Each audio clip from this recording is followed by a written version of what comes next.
Hello guys, welcome back to the channel. आज हम transfer of property act का section 5 start करने वाले हैं। एंड सेक्शन 5 हमें बताता है कि ट्रांसफ़र ऑफ प्रॉपर्टी होता क्या है। So it defines what is transfer of property. So let's start.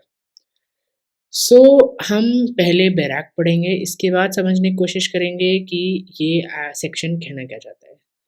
So in the following sections transfer of property means, मतलब आगे आने वाले सेक्शंस में आपको जहाँ पे भी वर्ड ट्रांसफर ऑफ प्रॉपर्टी मिलेगा उसका मतलब क्या है।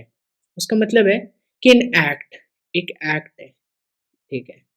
An act by which a living person conveys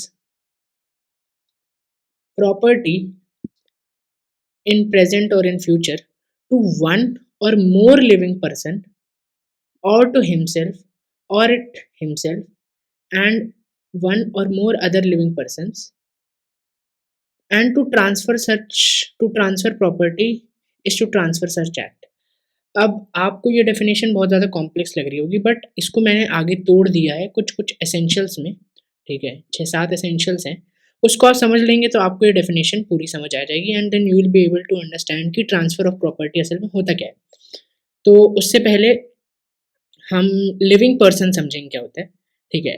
अब लिविंग पर्सन क्या होता है? लिविंग पर्सन जो जिंदा पर्सन हो, ठीक है। अब जिंदा मतलब जैसे हम ह्यूमंस तो हैं ही, ठीक है, बट उसमें और कौन आता है? उसमें आता है company, association, body of individuals weather incorporated और नॉट, ठीक है। सो बेसिकली इसमें ज्यूरिस्टिक पर्सन्स आते हैं, मतलब जो लोग जैसे कि जिनमें लाइफ नहीं होती है बट जिनको हम सू कर सकते हैं, ठीक है। तो वो भी इंक्लूडेड है इन लिविंग पर्सन। चलिए, अब इसका रेलेवेंस क्या है ये मैं आगे वाले पार्ट में समझाऊंगा आपको, ठीक है। तो सबसे पहले है कि ट्रांसफर इज एन एक्ट, मतलब ये एक एक्ट होता है, ठीक है। ये कोई अपने आप होने वाली चीज़ नहीं है, ठीक है।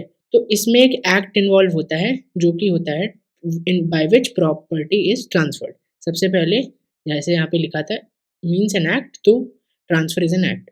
Second is by a living person, ठीक है।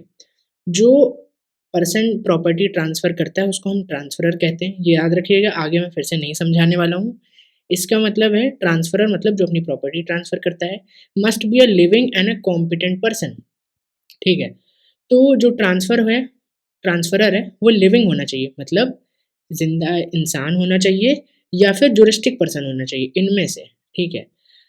और वो जो पर्सन है वो कॉम्पिटेंट पर्सन होना चाहिए। अब कॉम्पिटेंट पर्सन का मतलब ये होता है कि जो कॉन्ट्रैक्ट बना सके। इंडियन कॉन्ट्रैक्ट एक्ट में वो सेक्शन दिया है जिसमें आप पता कर सकते हैं कि पर्सन कॉम्पिटेंट है कि नहीं।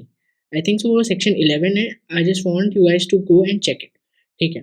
तो अगर वो पर्सन लिविंग है और कॉम्पिटेंट है, ठीक है, तो वो पर्सन ट्रांसफ़र कर सकता है। This is second thing. Third is conveyance of interest. Conveyance का मतलब ये होता है कि जैसे मान लीजिए ए पर्सन है, ठीक है, और बी पर्सन है, ठीक है। अब ए ने अपनी प्रॉपर्टी बी को बेच दी, ठीक है। तो वो जो प्रॉपर्टी मान लो एक्स थी, ठीक है, जो बेचा है, वो प्रॉपर्टी उसने बी को बेची है। पहले बी का कोई इंटरेस्ट नहीं था प्रॉपर्टी एक्स में, ठीक है, बट सेल के बाद उस प्रॉपर्टी में उसका इंटरेस्ट आ गया है। तो उसी प्रोसेस को हम कहते हैं कन्वेयंस। ट्रांसफर क्रिएट्स और पासेस एन इंटरेस्ट और title in favour of transferee. Transferee वो होता है जिसके पास इंटरेस्ट ट्रांसफर होता है। तो conveyance is basically nothing but एक क्रिएशन या पासिंग ऑफ इंटरेस्ट, ठीक है। तो this is the third essential. Fourth is present और फ्यूचर ऑपरेशन, ठीक है।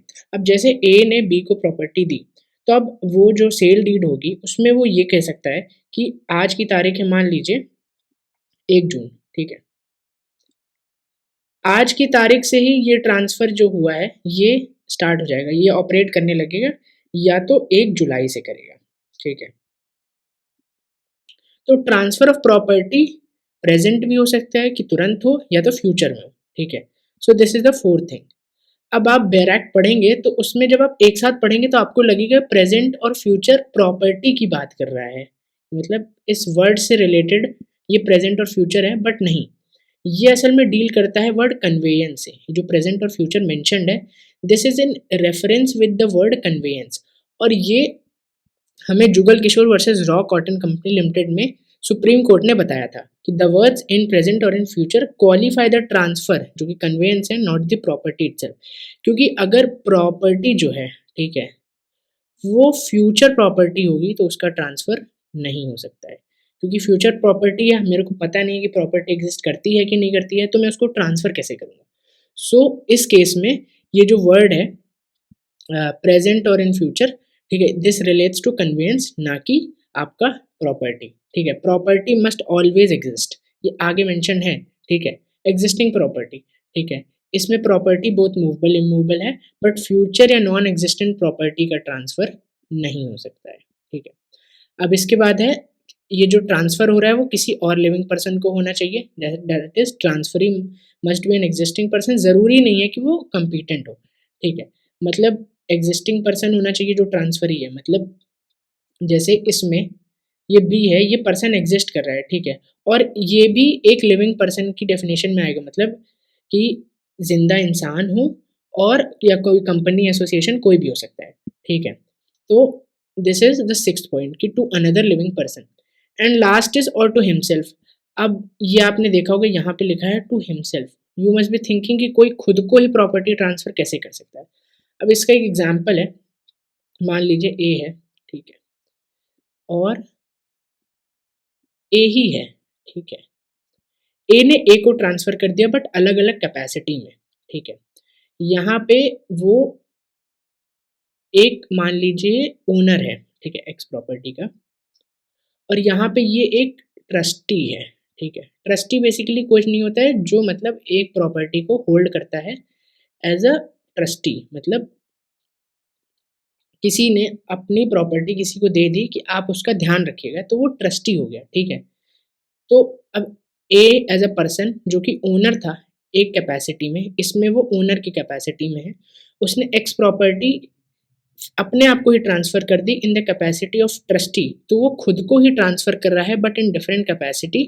तो फिर ये भी एक लीगल ट्रांसफर है, and this would be deemed as transfer of property. ठीक है, एंड इसका एग्जांपल मैंने आपको दे ही दिया, A transfer his land to himself as trustee of the family trust. तो यस, तो आई होप आपको ट्रांसफ़र ऑफ प्रॉपर्टी जो कि सेक्शन 5 में डिफाइंड है वो समझ आ गया होगा। बहुत मैंने ईज़ी तरीके से समझाया है, बेयर एक्ट की लैंग्वेज को एक-एक वर्ड को समझाते हुए समझाया है।